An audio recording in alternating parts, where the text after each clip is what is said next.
ಮರ್ತ್ಯಲೋಕದ ಮಹಾಮನೆ ಹಾಳಾಗಿ ಹೋಗಬಾರದೆಂದು ಕರ್ತನಟ್ಟಿದನಯ್ಯ ಬಸವಣ್ಣನ. ಆ ಬಸವಣ್ಣ ಬಂದು ಕಲ್ಯಾಣವೆಂಬ ಶಿವಪುರವ ಕೈಲಾಸವ ಮಾಡಿ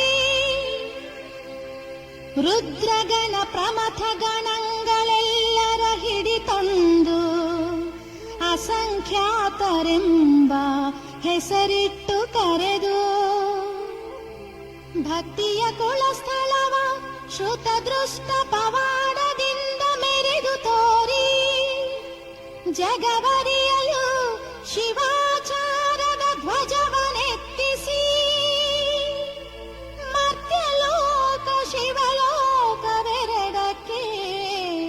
ನಿಚ್ಚಣಿಕೆಯಾದನು. ಈ ಶಿವಶರಣನ ಮಹಾಮನೆಯೊಳಗಿಪ್ಪ ಶಿವಗಣಗಳ ತಿಂಥಿಣಿಯ ಕಂಡು ಎನ್ನ ಮನ ಉಬ್ಬಿ ಕೊಬ್ಬಿ ಓಲಾಡುತ್ತಿದ್ದೀ